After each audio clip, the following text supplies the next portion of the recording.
Today we will read our past part 3rd, part 2, textbook in history for class 8th. Remaining part of chapter 8, civilizing the native, educating the nation. Page number 101. What happened to the local schools? Do you have any idea of how children were taught in pre-British times? Have you ever wondered whether they went to schools, and if there were schools, what happened to these under British rule? The report of William Adam. In the 1830s, William Adam, a Scottish missionary, toured the districts of Bengal and Bihar. He had been asked by the company to report on the progress of education in vernacular schools. The report Adam produced is interesting. Adam found that there were over 1 lakh pathshalas in Bengal and Bihar. These were small institutions with no more than 20 students each, but the total number of children being taught in these pathshalas was considerable, over 20 lakh. These institutions were set up by wealthy people or the local community. At times they were started by a teacher guru. The system of education was flexible. Few things that you associate with schools today were present in the pathshalas at the time. There were no fixed fee, no printed books, no separate schools buildings, no benches or chairs, no blackboards, no system of separate classes, no roll call registers, no annual examinations, and no regular timetable. In some places, classes were held under a banyan tree. In other places, in the corner of a village shop or temple, or at the guru's home.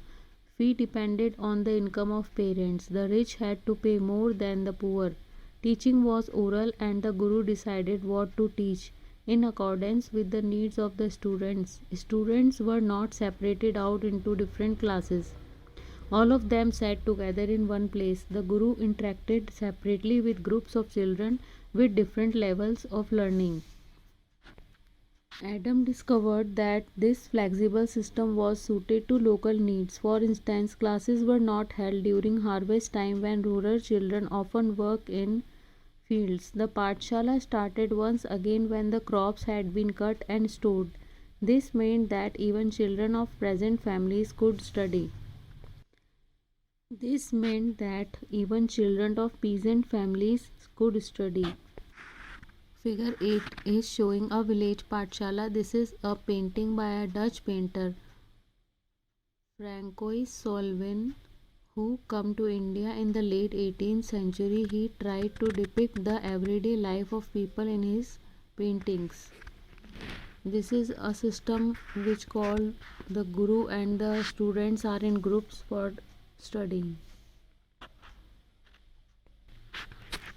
New routines, new rules.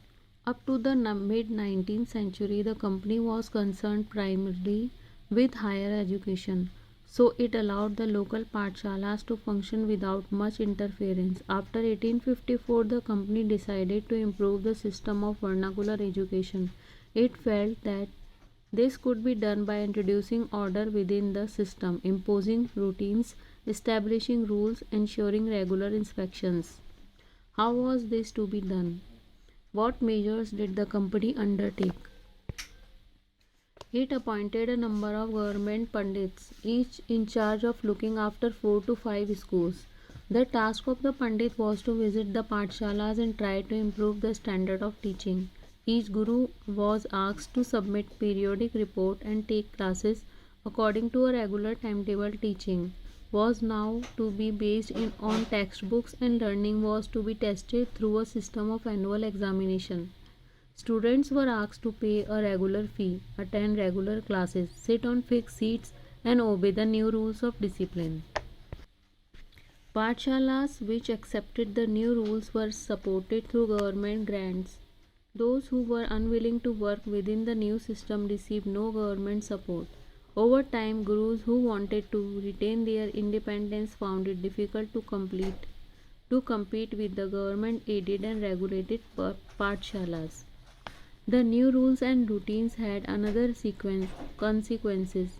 In the earlier system, children from poor peasants' families had been able to go to pathshalas Since the timetable was flexible, the discipline of the new system demanded regular attendance, even during harvest time when children of poor families had to work in the fields.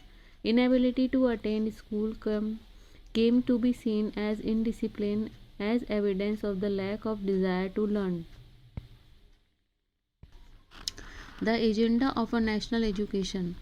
British officials were not the only people thinking about education in India from the early 19th century. Many thinkers from different parts of India began to talk of the need for a wider spread of education. Impressed with the developments in Europe, some Indians felt that Western education would help modernize India. They urged the British to open more schools, colleges, and universities and spend more money on education. You will read about some of these efforts in Chapter 9. There were other Indians, however, who reacted against Western education. Mahatma Gandhi and Rabindranath Tagore was two such individuals. Let us look at what they had to say. English education has enslaved us. Mahatma Gandhi argued that colonial education created a sense of inferiority in the minds of Indians. It made them see Western civilization as superior and destroyed the pride they had in their own culture. There was poison in this education, said Mahatma Gandhi. It was sinful. It enslaved Indians. It cast an evil spell on them. Charmed by the West, appreciating everything that came from the West, Indians educated in these institutions began admiring British rule. Mahatma Gandhi wanted an education that could help Indians recover their sense of dignity and self respect. During the national movement, he urged students to leave educational institutions in order to show to the British that Indians were no longer willing to be enslaved. Mahatma Gandhi strongly felt that Indian languages ought to be the medium of teaching. Education in English crippled Indians, distanced them from their own social surroundings, and made them strangers in their own lands. Speaking a foreign tongue, despising local culture, the English educated did not know how to relate to the masses. Western education, Mahatma Gandhi said, focused on reading and writing rather than oral knowledge. It valued textbooks rather than lived experience and practical knowledge. He argued that education ought to develop a person's mind and soul. Literacy, or simply learning to read and write, by itself did not count as education. People had to work with their hands, learn a craft, and know how different things operated. These would develop their mind and their capacity to understand. Figure 9 is showing Mahatma Gandhi along with Kasturba Gandhi sitting with Rabindranath Tagore and a group of girls in Shanti Niketan 1940.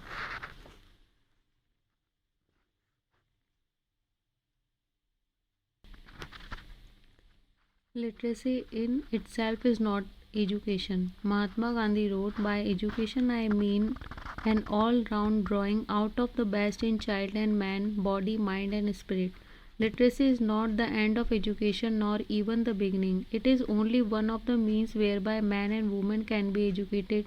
Literacy is in itself is not education. I would therefore begin the child's education by teaching it a useful handicraft and enabling it to produce from the moment it begins its training. I hold that the highest development of the mind and the soul is possible under such a system of education. Only every handicraft has to be taught not merely mechanically as is done today, but scientifically. Example, the child should know the why and the wherefore of every process. As nationalist sentiments spread, other thinkers also began thinking of a system of national education which would be radically different from that set up by the British. Tagore's Abode of Peace. Many of you may have heard of Shanti Niketan. Do you know why it was established and by whom? Rabindranath Tagore started the institution in 1901. As a child, Tagore hated going to school. He found it suffering and oppressive. The school appeared like a prison, for he could never do what he felt like doing. So while other children listened to the teacher, Tagore's mind would wander away. The experience of his school days in Calcutta shaped Tagore's idea of education on growing up. He wanted to set up a school where the child was happy, where she could be free and creative, where she was able to explore her own thoughts and desires. Figure 10 is showing a class in progress in Shantiniketan in the 1930s. Notice the surroundings, the trees, and the open spaces.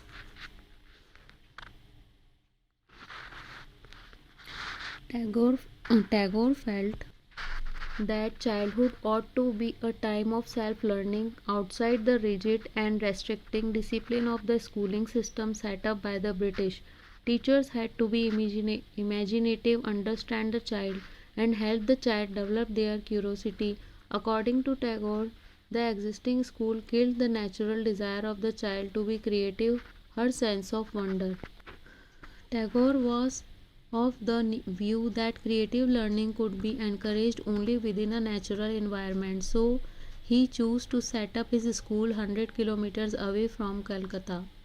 In a rural setting, he saw it as an abode of peace, Shanti Niketan, where living in harmony with nature, children could cultivate their natural creativity. In many senses, Tagore and Mahatma Gandhi thought about education in similar ways. There were, however, differences too.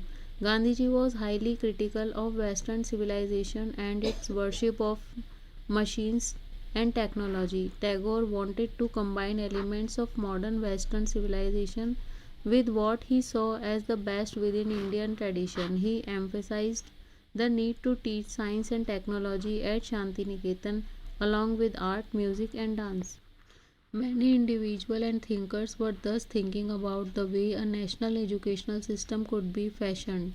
Some wanted changes within the system set up by the British and felt that the system could be extended so as to include wider sections of people. Others urged that alternative systems be created so that people were educated into a culture that was truly national.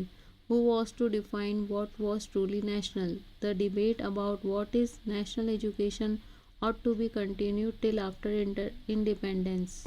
Figure 11 is showing children playing in a missionary school in Coimbatore, early 12th century. By the mid 19th century, schools for girls were being set up by Christian missionaries and Indian reform or organizations.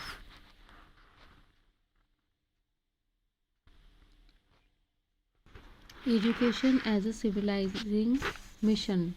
Until the introduction of the Education Act in 1870, there was no whispered education for the population as a whole for most of the 19th century. Child labor being widely prevalent, poor children could not be sent to school for their earning was critical for the survival of the family. The number of schools was also limited to those run by church or set up by wealthy individuals. It was only after the coming into force of the Education Act that schools were opened by the government and compulsory schooling was introduced. One of the most important educational thinkers of the period was Thomas Arnold, who became the headmaster of the private school Rugby, favoring a secondary school curriculum which had a detailed study of the Greek and Roman classes. Written 2000 years earlier, he said, "It has always seemed to me one of the great advantages of the course of study generally pursued in our English schools that it draws our minds so continually to dwell upon the past. Every day we are engaged in studying the languages, the history, and the thoughts of men who lived nearly or more than 2000 years ago." Arnold felt that a study of the classics disciplined the mind. In fact, most educators of the time believed that such a discipline was necessary because young people were naturally savage and needed to be controlled. To become civilized adults, They needed to understand society's notions of right and wrong, proper and improper behavior. Education, especially one which disciplined their minds, was meant to guide them on this path. Can you suggest how such ideas might have influenced thinking about education of the poor in England and of the natives in the colonies? Let's imagine you were witness to a debate between Mahatma Gandhi and Macaulay on English education. Write a page on the dialogue you heard. Chapter 8 is complete.